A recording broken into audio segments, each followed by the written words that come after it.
Episode 376. Will Debbie survive? Debbie was overcome with the feeling of her bones freezing within her own body. Tyson's attack was painful and cruel. Watching her misery, Jessup wished he was being punished instead of her. It seemed too cruel that such a young woman had to endure such pain. He approached her and said in a tender voice, "Debbie, how do you feel?" She began to smile but said kindly, "Grandpa, please don't worry about me." But her hands shook as she spoke. Jessup yelled at everyone in the room to help. Other members of the Clifton family quickly offered towels, warm blankets, and hot drinks.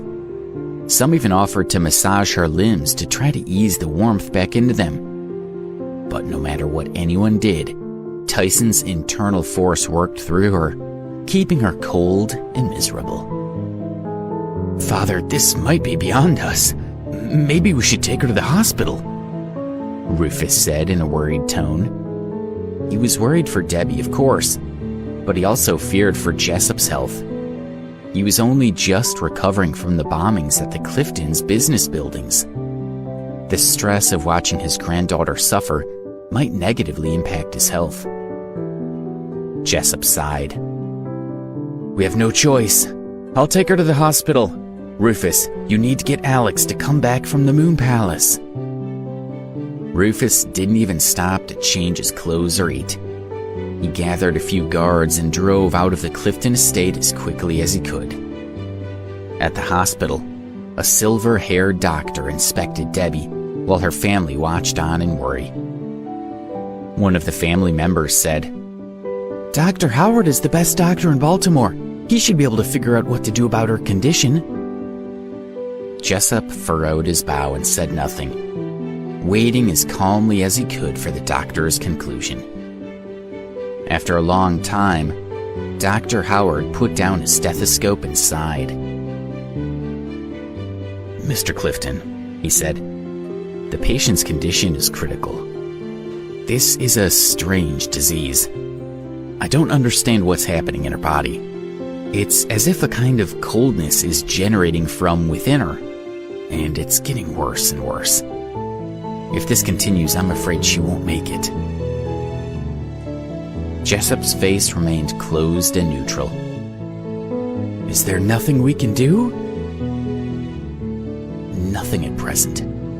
This is an extremely rare case," said Dr. Howard. He was very sympathetic to Debbie's condition. He thought it was cruel that such a deadly mystery was ruining the health of such a young person. "There's no end to this war," Jessup muttered. "But I'll fight. I'll fight the Blood Brothers with everything I have left." Tyson's face and voice haunted him. He couldn't get the mental image of this sneer out of his mind. It was clear to him that Tyson genuinely thought that normal people were less than human, just bugs to be squashed under his feet. Jessup sat by Debbie's bed, lost in these thoughts. At last, Dr. Howard gently bade him farewell and left him to his thoughts. Jessup watched Debbie's labored breathing. He was filled with grief. He had only just gotten his granddaughter back some months ago, and now he was losing her again. Behind him, the other family members agreed that Alex needed to be brought to the hospital as quickly as possible. They feared he would not make it back in time to say goodbye to Debbie. Alex had no idea something horrible had happened at home. Since his return to the Moon Palace, several members of the Appalachian Alliance had come to visit him. The palace was filled with an air of celebration. Still, his thoughts were often with Debbie, and he missed her a great deal. Suddenly, someone told him that there was an old woman outside who wished to speak with him. After he nodded, the old woman soon hobbled in. She was very short. She looked up at him and said, "I've come to see the new lord and the leader of this new alliance." Although her words were perfectly polite, her voice had a rather arrogant lilt.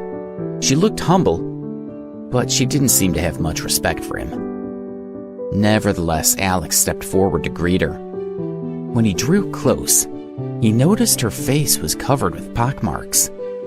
Her eyes also seemed listless and misty. She was blind. "Please sit down," he said, and a disciple of the palace quickly came forward with a stool for the old woman. The disciple whispered to him quickly, "Mr. Alex, this lady served the previous master of the palace. She has not been back in some time. It seems she's now here to see you." Alex was stunned. He quickly bowed to her, sure that she could sense the gesture even if she couldn't see it, and helped her to sit. "I'm so sorry you didn't get to see Georgina before she passed." 2 tears trickled from the blind woman's eyes. "It is too bad, but it is out of our hands." Alex felt very sad. He began to tell her the story of Georgina's last days, and together they cried over what had been lost. When the other disciples saw them sitting together, they felt great sadness as well. This simple act of kindness gave the old woman an excellent opinion of Alex. Although she had pledged to serve the Moon Palace in general, no matter who was in charge, she had been deeply loyal to Georgina. Knowing that Alex had clearly held a great deal of love and respect for Georgina as well, made her feel that the palace had been passed into safe hands. "Please follow me," she said. She began walking quickly out of the palace, Alex following close behind her. Behind them, the mountains rose up around the palace, obscured somewhat by the trees by the path. Although she was blind, she was very familiar with the area surrounding the palace. She walked quickly, and Alex did his best to keep up with her. Halfway up one of the mountains, she pressed her hand to the stones and revealed a cave. This was a secret extension of the Moon Palace. The walls of the cave were covered with old drawings and shapes on the stones. Alex slowed his steps to look at them one by one, and began to recognize them as diagrams of martial arts movements. With a little patience, he was easily able to understand the techniques on display. "All the masters of the Moon Palace must come here to train," the old woman said. "I come twice a year. That is all that is allowed. Over the years, your power will grow." Alex understood instantly that this was an exclusive part of the palace not meant for the eyes of the other disciples. He doubted any of them even knew the place existed.